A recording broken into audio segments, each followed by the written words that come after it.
हो सकता है ये वीडियो का टाइटल आपको सोचने में मजबूर कर दे कि जहां एक तरफ पूरी दुनिया बुरी आदतों से लड़कर उन्हें खत्म करने की बात करती है, वहीं मैं आपको उन आदतों से लड़ने से रोक रहा हूँ। ये बात समझने के लिए आपको पहले ये समझना पड़ेगा कि हैबिट्स फॉर्म कैसे होती हैं। इसमें 3 पार्ट्स होते हैं, क्यू, रूटीन एंड रिवॉर्ड, और इस कॉन्सेप्ट को हैबिट लूप बोला जाता है। अगर मैं अपना ही एक एग्जांपल लूं तो सुबह उठते ही मुझे फोन वॉशरूम में ले जाने की हैबिट थी, जिसकी वजह से मेरा काफी टाइम अंदर ही इंस्टाग्राम स्क्रॉल करने में निकल जाता था। अगर हैबिट लूप के कॉन्सेप्ट से इसे हम समझे तो इसमें क्यू है सुबह उठकर वॉशरूम जाना, रूटीन है वॉशरूम में फोन पर इंस्टाग्राम स्क्रॉल करना, और रिवॉर्ड है रील देखकर एंटरटेन होना। तो बेसिकली क्यू वो चीज है जो आपकी हैबिट को ट्रिगर करता है, रूटीन वो एक्शन है जो आप क्यू के रिस्पॉन्स में करते हो, और रिवॉर्ड इस हैबिट का रिजल्ट है। किसी भी हैबिट को खत्म करने के लिए आपको इस हैबिट लूप को तोड़ना पड़ता है, और इससे लड़ाई बिल्कुल भी सही तरीका नहीं है।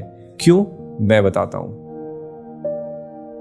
क्योंकि हर हैबिट की शुरुआत क्यू से होती है, तो लोगों को लगता है कि अगर हम इसे ही खत्म कर देंगे तो हैबिट भी खत्म हो जाएगी। पर ऐसा करना ऑलमोस्ट इम्पॉसिबल है, क्योंकि ये वो एक्टिविटीज होती है जिन्हें हम हमेशा कंट्रोल नहीं कर सकते, ना अवॉइड कर सकते हैं। मैंने जो अपना एग्जाम्पल शेयर किया था उसमें क्यू सुबह उठकर वॉशरूम जाना था। अब ऐसी चीज को तो अवॉइड नहीं किया जा सकता, और वैसे भी बुरी आदत वॉशरूम में फोन चलाना है, न कि वॉशरूम जाना। ऐसे में हमें ये रिकॉग्नाइज करना है कि हैबिट का ट्रिगर क्या है, फिर ये देखना है कि इस पूरे लूप से हमें किस चीज को ब्रेक करना है। मेरे केस में क्यू से डायरेक्टली लड़ना इस प्रॉब्लम को सॉल्व नहीं करता, क्योंकि प्रॉब्लम रिस्पॉन्स की है। तो रिस्पॉन्स को चेंज करके हम इस हैबिट को इजीली ब्रेक कर सकते हैं। मेरी प्रॉब्लम का सोल्यूशन बहुत सिंपल था। मैंने डिसाइड किया कि अब जब भी मैं वॉशरूम जाऊंगा मैं अपना फोन बाहर ही रख कर जाऊंगा। अगर क्यू को रिस्पॉन्स ही नहीं मिलेगा तो हैबिट लूप कभी कंप्लीट ही नहीं होगा। व्हाट आई मीन टू से इज आपको हैबिट के ट्रिगर को पहचानना है और फिर उसके रिस्पॉन्स को चेंज करना है।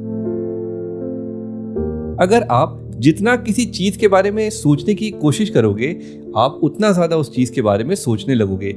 इसे आयरॉनिक रिबाउंड इफेक्ट कहते हैं। अगर आप किसी हैबिट को जितना ज्यादा दबाने की कोशिश करते हो, आपका माइंड और ज्यादा उस हैबिट पर फिक्सेट हो जाता है। मान लीजिए आप बहुत इंस्टाग्राम यूज करते हो और आप इस हैबिट को चेंज करना चाहते हो। इसका most obvious action account deactivate या फोन से ऐप को डिलीट करना है। आपको लगेगा ऐसा करके आपने हैबिट को सप्रेस कर दिया, लेकिन कुछ ही टाइम में आपको फिर से इंस्टाग्राम चेक करने की स्ट्रॉन्ग क्रेविंग होने लगेगी। सप्रेशन हैबिट को खत्म नहीं करता, ये उसे एम्पलीफाई कर देता है। ट्रस्ट मी, मैं ऐसा कई बार कर चुका हूँ, and every time I and up being on the app again. Habit को कंप्लीटली सप्रेस करने की जगह आपको उसे डायल डाउन करने के तरीके सोचने चाहिए। इंस्टाग्राम के केस में ऐप को डिलीट करने की जगह मैंने उसे एक पुराने फोन में डाल दिया जो हमेशा घर पर रहता है, क्योंकि उसमें कोई सिम कार्ड नहीं है। इसका मतलब अब मैं इंस्टाग्राम तभी यूज कर पाता हूँ जब मैं घर पर वाईफाई कनेक्शन के रीच में रहता हूँ। इससे मेरा इंस्टाग्राम यूजेज काफी कम हो गया है और बार बार फोन देखने की क्रेविंग भी खत्म हो गई है।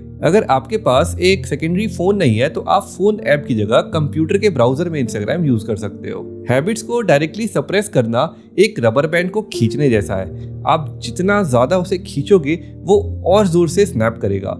हैबिट को रीडायरेक्ट और डायल डाउन करना एक स्मार्टर वे है इस हैबिट लूप से निकलने का। हैबिट लूप का लास्ट स्टेप है रिवॉर्ड, जो आपको सेटिस्फेक्शन और रिलीफ की फीलिंग देता है। ये रिवॉर्ड्स ही हैं जिसकी वजह से हैबिट्स डेवलप होती है, क्योंकि ये बहुत ही पावरफुल और एडिक्टिव होती हैं। ये सिर्फ साइकोलॉजिकल नहीं बल्कि बायोलॉजिकल भी है।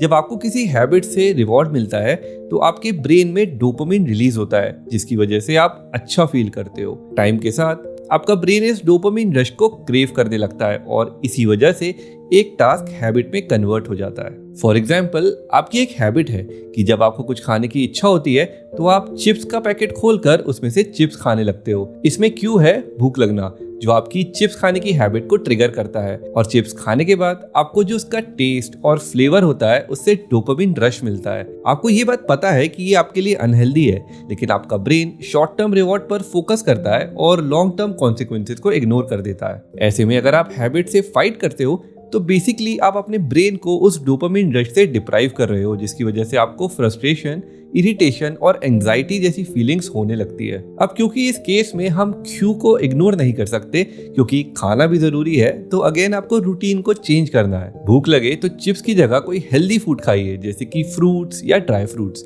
एक बार आपका पेट भर जाएगा तो चिप्स खाने की क्रेविंग्स अपने आप खत्म हो जाएगी और कुछ टाइम इस साइकिल को कंटिन्यू करने पर आपकी बैड हैबिट अपने आप गुड हैबिट में कन्वर्ट हो जाएगी। देखा जाए तो हमने हैबिट से फाइट नहीं किया बल्कि उसको थोड़ा सा मॉडिफाई कर दिया। अब आपको ये समझना है कि हैबिट्स आपकी दुश्मन नहीं है, ये बस कुछ पैटर्न्स हैं जो आपके दिमाग ने एनर्जी बचाने के लिए सीख रखे हैं। जब आप हैबिट से लड़ाई छोड़कर इन पैटर्न्स को समझने लग जाओगे तो आपके लिए बैड हैबिट्स को छोड़ना और गुड हैबिट्स को अडेप्ट करना बहुत ईजी हो जाएगा। तो नेक्स्ट टाइम जब भी आपको लगे कि आप एक हैबिट लूप में फंसे हो तो हैबिट से फाइट करने की जगह आपको ट्रिगर पॉइंट्स को ढूंढना है, फिर रूटीन को ऐसा चेंज करना है कि उसका रिवॉर्ड आपकी लाइफ में पॉजिटिव चेंजेस लेकर आए।